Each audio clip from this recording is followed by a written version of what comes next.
With more than 24 years of safety management experience in the field of aluminium smelting and petroleum production, and with a background in fire safety, our final speaker, Mr. Hasan Aradi, is one of the few Bahraini nationals to hold the IOSH Charter membership. Mr. Aradi holds a Master of Science in Safety Technology and Risk Management from Aston University, as well as numerous health and safety certifications. As Managing Director of RRC Middle East, Mr. Aradi provides consultancy and high-level training to the MENA region. Please welcome to the podium Mr. Hasan Aradi.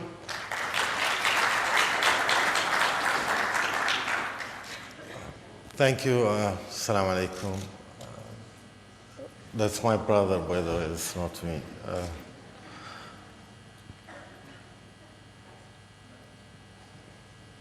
I'm going to talk a bit about health and safety in the region in general, and probably will home into a training, and this is as I work for RRC now and provide training with Dr. David.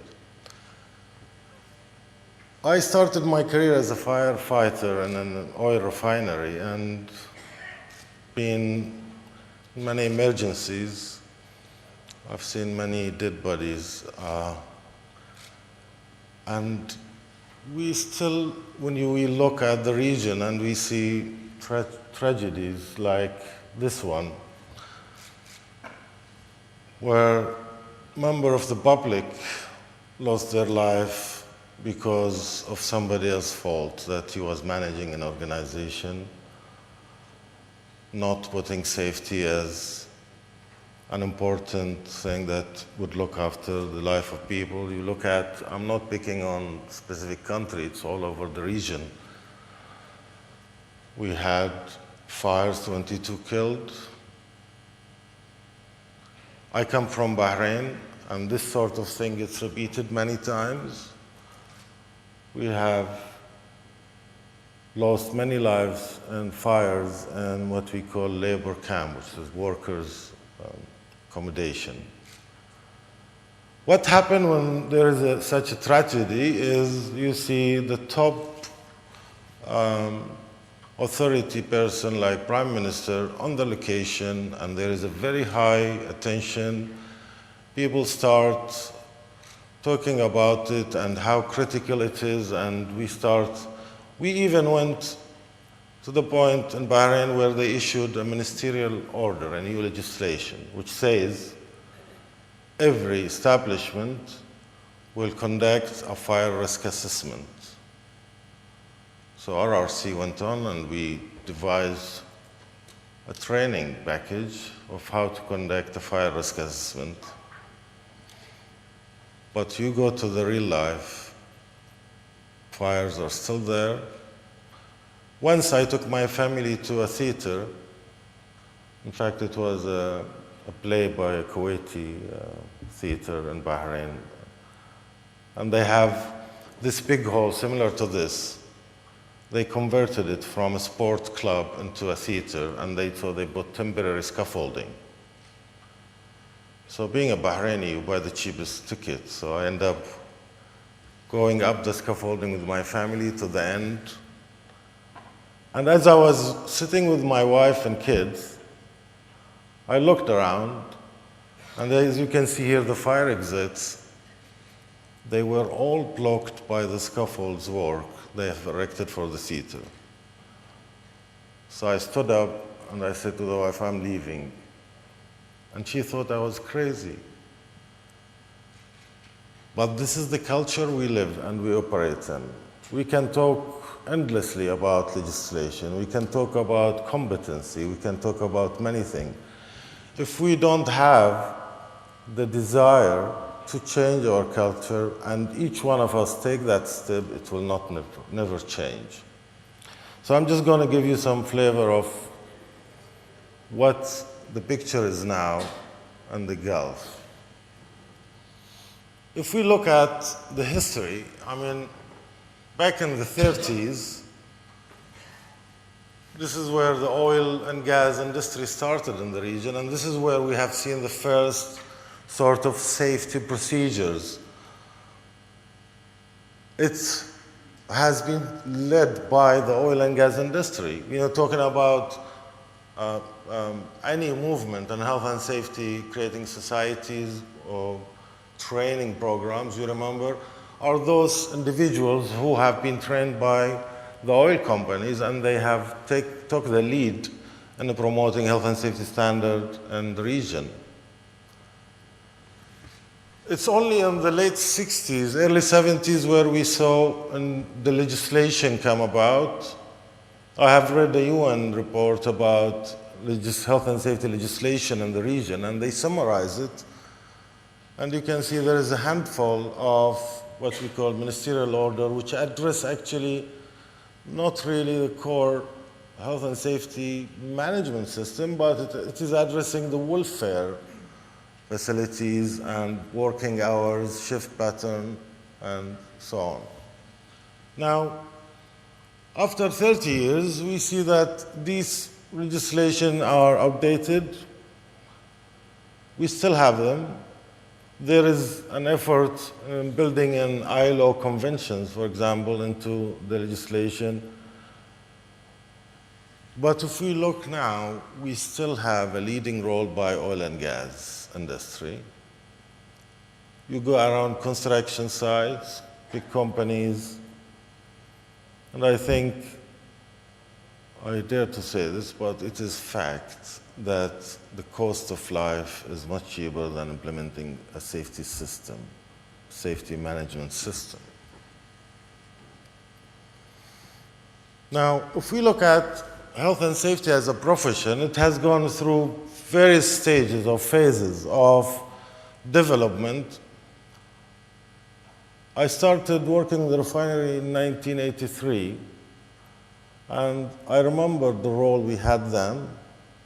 We were chasing people speeding, not wearing safety hats, and taking them to the safety manager, who happened to be a very hard person. So we basically were policing jobs. Did it improve the workplace standard? No. That turned into accident prevention, so we start learning to talk and train and show very nasty photos of somebody who lost his part of his body, just to make an impact on people. And then it went into what we call total loss management or total loss control, where loss events were the thing of our focus. But that have failed to capture the human side of, or human behavior of the whole equation. We now talk about health and safety as a multidisciplinary nature, where you need to know a little bit about many things.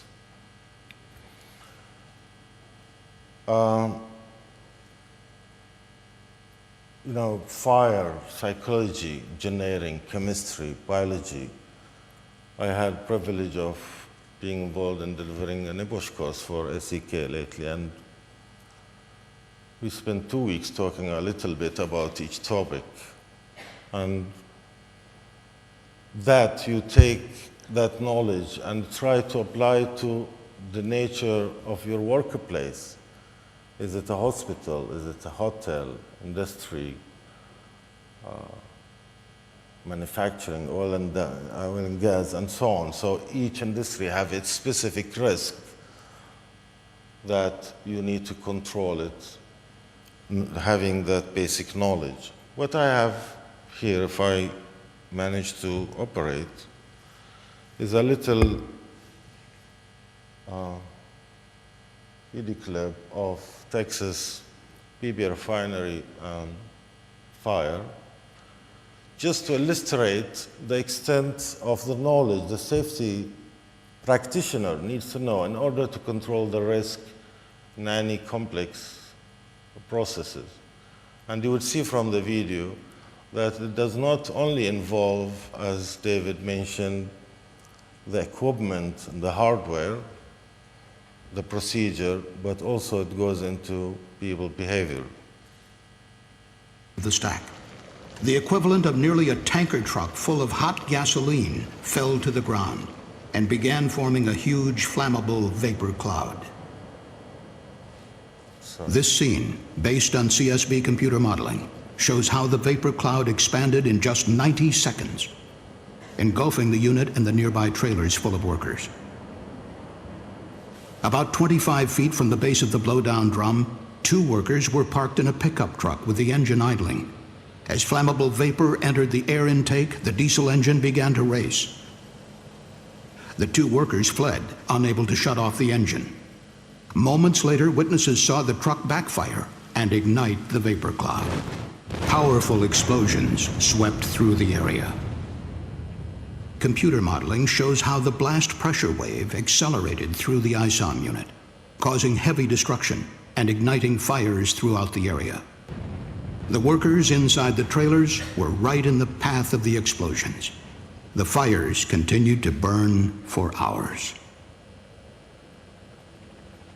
12 of the 20 occupants of the double-wide trailer were killed, along with 3 workers in a trailer nearby. Dozens of others suffered serious burns, fractures, and other traumatic injuries. The wood and metal frame trailers were blown apart by the blasts. Firefighters struggled to rescue the injured and recover the victims. 50 large chemical storage tanks were damaged, and the ISOM unit remained shut down for more than 2 years. Now, you can see the extent of damage and loss of life if we just ask the question now, and all our organization, if somebody asks you, how are you doing in health and safety? What do we normally do?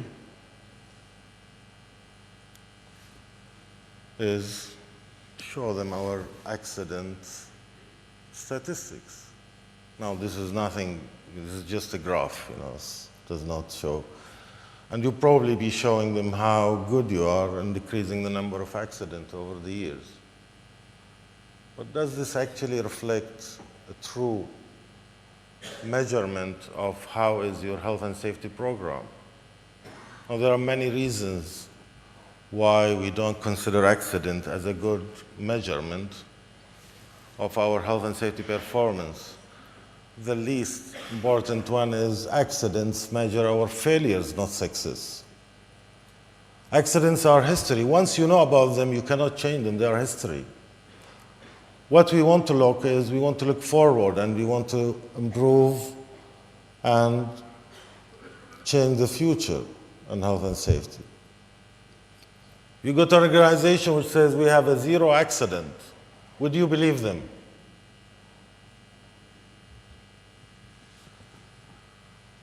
Now, this is just an example here of how we could measure health and safety. We can have what we call leading indicator and lagging indicator. And in fact, that was one of the major findings of Texas A&M refinery, where they were saying they were counting number of injuries while their equipment, their processes, their procedures, nobody have given a true reflection of how good they are.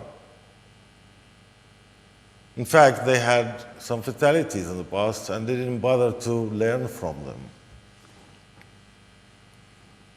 Now, when we talk about the region, when I say the region, I'm talking about the Gulf countries. We have chosen these 3 things here: legislation, enforcement, and culture. We've talked about legislation, which basically, in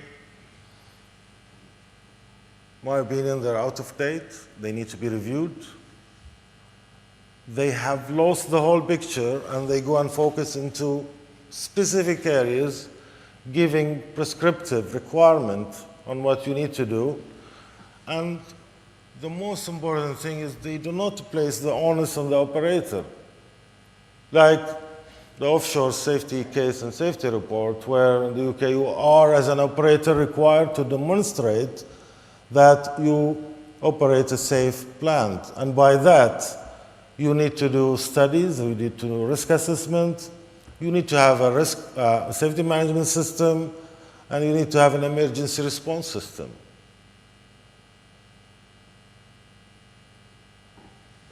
Now, if we go and talk about having adequate legislation, and by the way, legislation, if you look at the Gulf country legislation, they're all based on the ILO conventions. It's there. You don't have to really reinvent them. You need to make them local, build them in your legal framework. We look at our enforcement authorities. I'm talking about Bahrain, I don't know about Kuwait, but the whole country, we have 4 inspectors. They are not competent enough. The government does not invest in giving them the training and experience required to enforce the law. And that's when you have the law enforcer, the guy who comes to you to inspect your organization does not know. I remember we had an incident, a dust explosion. Somebody welding, he was inside a silo and they had this chicken feed, which is like powders. And the guy was in hospital, the inspector was called in, and the welder was burnt. He looked at the workplace, the cylinder is still there, there's no sign of fire, so he was baffled. He doesn't know what happened. And that sort of technical knowledge the inspector needs to know. So where does he go? He goes to oil and gas people because he knows that oil and gas have that sort of competency. Now,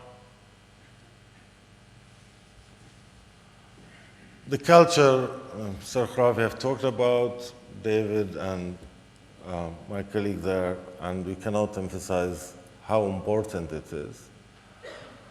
I had, just to conclude here by saying it is very important that we have a well thought out plan to develop our health and safety practitioners. I have worked in a refinery for 20 years, and most of that time, I look at it now, I didn't know nothing about process safety. It was all traditional, what they call hard hat safety. Do you wear your gloves, your hard hat?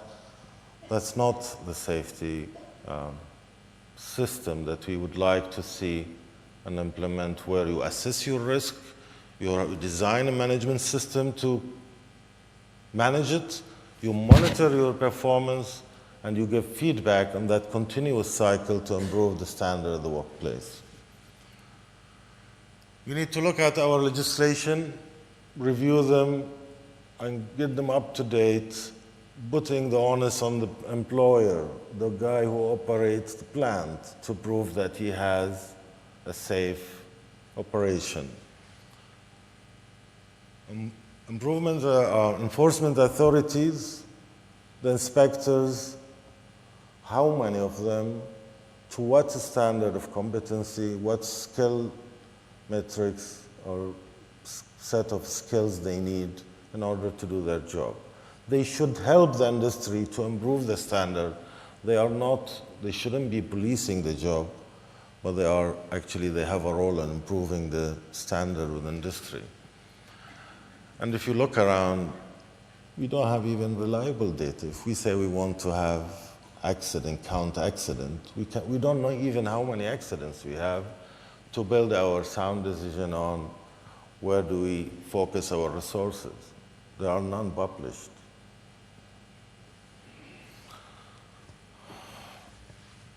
I looked I'm a board member of the Health and Safety Society of Bahrain, and we celebrate this World Day for Health and Safety, which happens to be on the 20th of April every year.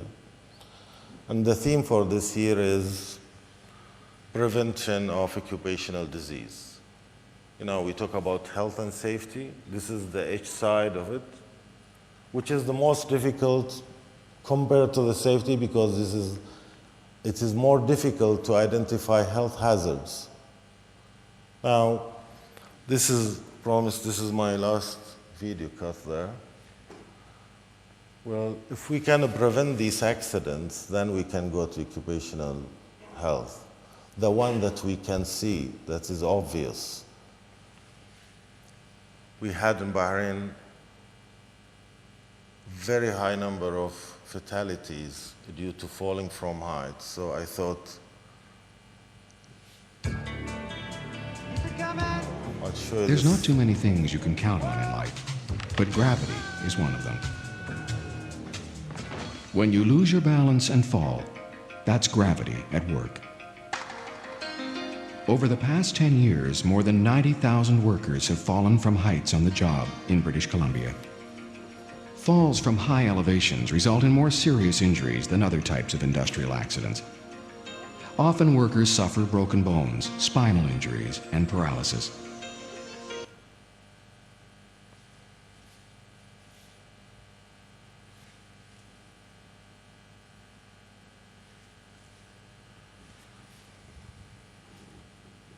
Thank you.